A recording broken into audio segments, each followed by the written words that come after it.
hello and welcome to In the Lab.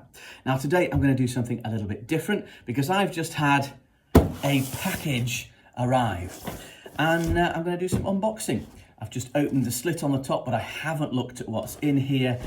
I have ordered it a while ago, but I can't remember what it is because I order loads of stuff. So this is going to be a surprise to me as well. But you can see on the top, actually, it says priority. So, you know, I feel special, as I should. So let's have a look. What have we got in here? Right.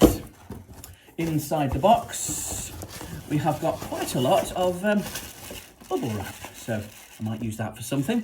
We do lots of experiments involving insulation, testing how good different materials are. So I'm actually going to keep that. It's all very useful.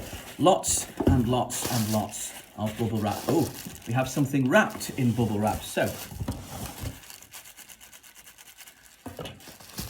doesn't make a noise, tightly wrapped.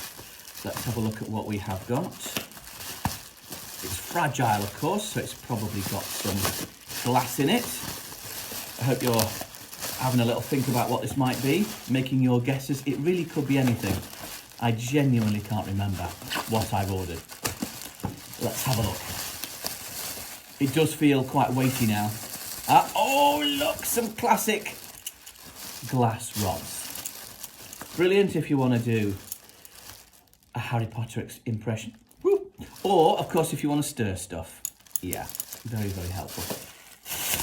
We wouldn't stir stuff with spatulas made of metal because often we've got solutions with another kind of metal in there. And if that metal in there is more reactive than the metal of the spatula, you start to react the spatula. Displacement happens. And you might get a deposit building up on the spatula and the metal of the spatula going into the solution. Not good for contamination. So always put things in with the spatula, stir with a glass rod because you just don't get that kind of reaction. Glass is incredibly unreactive. Really useful. So there's a list here of what I've ordered. I'm not looking at it. I'll check later. Oh, we've got a great big container there. Get the plastic off it. It's a chemical. Chemicals usually come in these kind of containers.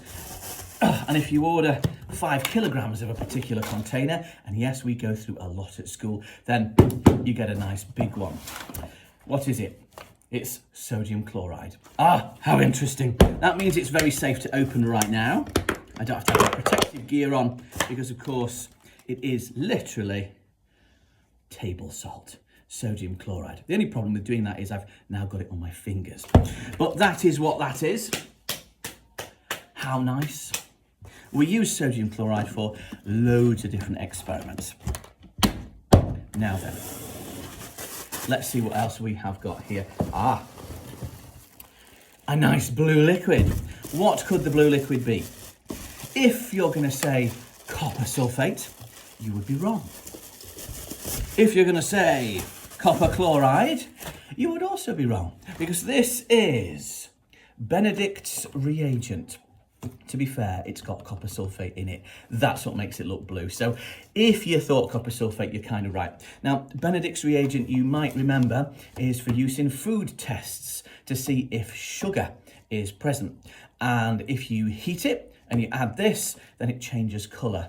And it shows you whether sugar is actually present or not. Not all sugar, just certain types of sugar, but it's really useful. So we need a lot of that. What else have we got? We've got loads of this stuff. More insulation.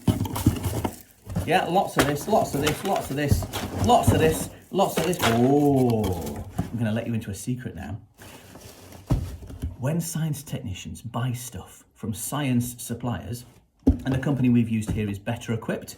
Other companies aren't available, but that is a very good one that we use a lot. The companies, to get you to come back and buy more, will often put a chocolate bar in there. Ha ha ha ha, little technician perk there. So, one more thing. We've got another chemical. Not quite 5 kilograms this time. Get rid of that plastic.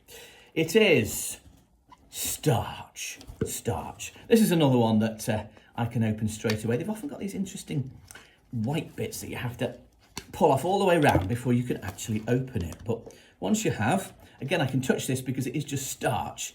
Potatoes are something like 80 or 90% starch, something like that. Or is it 80, 90% water? well, there's a lot of starch in potatoes, whichever way around it is. Starch is this kind of powdery white stuff. Totally edible because, as I say, it's in potatoes, it's in lots of different foods. And this is also for food tests. If you add iodine to starch, then the iodine goes from a kind of orangey brown colour to what colour? Those of you who've done food tests? It goes black. And when it goes black, it shows starch is present, and we've pretty much run out of starch. So that is helpful there. The only other thing in here is more of that. And then we've got the empty box. So that is the unboxing. I'm sure we'll do some more of those later on. Bye for now.